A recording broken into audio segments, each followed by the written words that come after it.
Hi friends, welcome back to my channel.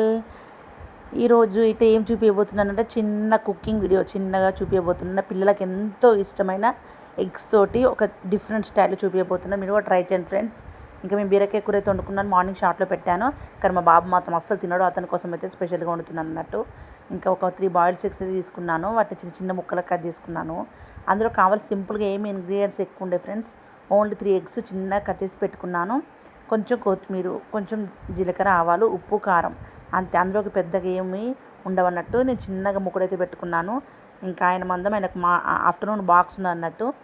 అందుకనేసి బాక్స్లోకి ఏం చేయాలని చూస్తే అతను ఏ వెజిటేబుల్స్ తిన్నాడు ఫ్రెండ్స్, అందుకే అనేసి ఇంకా ఒక 3 ఎగ్స్ తోటి ఎప్పుడు ఎక్కువ చాలా వరకు అయితే ఇట్లా చేస్తుంటాను, ఇష్టంగా తింటాడు, అందుకే అని ఇలా చేస్తున్నాను. మీకు కూడా మీ పిల్లలకు యూజ్ అవుతుంది అనేసి ఈ వీడియో మీతో షేర్ చేసుకుంటాను. చాలా చిన్న వీడియో ఫ్రెండ్స్, జస్ట్ చిన్న కుకింగ్ వీడియో చూడండి. డిఫరెంట్ స్టైల్లో ఇట్లా చిన్నగా ఎగ్స్ కట్ చేసి పెట్టుకోవాలి. ఆయిల్ వేడెక్కిన తర్వాత జీలకర్ర వేసేసుకున్నాను, అంతే. ఇందులోకి ఈ కట్ చేసిన ఎగ్స్ అందులోకి ఆయిల్లోకి వేసేసుకోవాలి.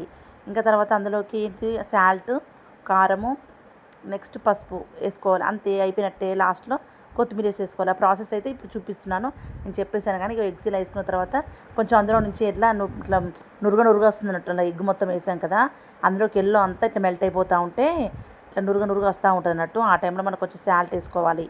సాల్ట్ తీసుకున్న తర్వాత కారం వేసుకోవాలి. తర్వాత చూడండి ఎంత కలర్ఫుల్గా ఉందో, బాగుంటుంది. ఒకసారి ట్రై చేసి చూడండి ఫ్రెండ్స్, చాలా చాలా బాగుంటుంది. ఇంకా మా బాబు కొంచెం, నేను కూడా కొంచెం తినేస్తా, అంత నచ్చుతుంది నాకు కూడా ఇది. బాయిల్డ్ ఎగ్ కట్ చేసుకొని ఉప్పు కారం వేసుకొని చాలా టేస్ట్ ఉంటారు. బాక్స్ కూడా ఈజీగా అయిపోతుంది. ఓన్లీ 5 మినిట్స్లో ఎగ్స్ బాయిల్ చేస్తుంటే ఓన్లీ 5 మినిట్స్లో అయిపోతుంది. కర్రీ మాత్రం ఎక్కువ ఇబ్బంది ఉండదు.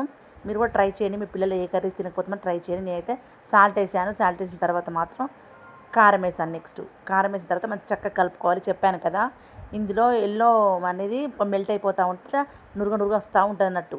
కానీ భలే టేస్ట్ ఉంటుంది ఫ్రెండ్స్. దీనికి ఎలా ఉంటుందంటే టేస్టు ఎగ్ పచ్చడి ఎలా ఉంటుంది అలా ఆ ఫ్లేవర్లో వస్తున్నట్టు, ఎగ్ పచ్చడి ఫ్లేవర్లో వస్తుంది. కాకపోతే అంత స్పైసీగా ఉండదు. కొంచెం పిల్లలు స్పైసీ ఎక్కువ తినే వాళ్ళతోనే ఎక్కువ కారం వేసుకోండి, తక్కువ తినే వాళ్ళతో తక్కువ వేసుకోండి. మన టేస్ట్ బట్టి, మన పిల్లల టేస్ట్ బట్టి. లాస్ట్కి అయితే ఇంకా తర్వాత పసుపు అయితే వేస్తున్నాను లైట్గా. వేసిన తర్వాత ఇక దీన్ని ఇట్లా మొత్తం బురుగ అంతా కొంచెం పోయేదాకా కలుపుకుంటూనే ఉండాలి. ఎందుకంటే ఎగ్ మెల్ట్ అవుతూ ఉంటుంది, ఎల్లో కలర్ ఎగ్ మెల్ట్ అయ్యి జ్యూసీగా అవుతుంది. చాలా బాగుంటుంది, టేస్ట్ మాత్రం అదిరిపోతుంది. లాస్ట్లో మాత్రం కొంచెం కొత్తిమీర చిన్నగా కట్ చేసి వేసుకోండి. ఎంత టేస్ట్ ఉంటుందంటే కర్రీ మాత్రం చాలా చాలా బాగుంటుంది. ఇన్స్టెంట్గా అయిపోతుంది ఫ్రెండ్స్, 5 మినిట్స్లో అయిపోతుంది.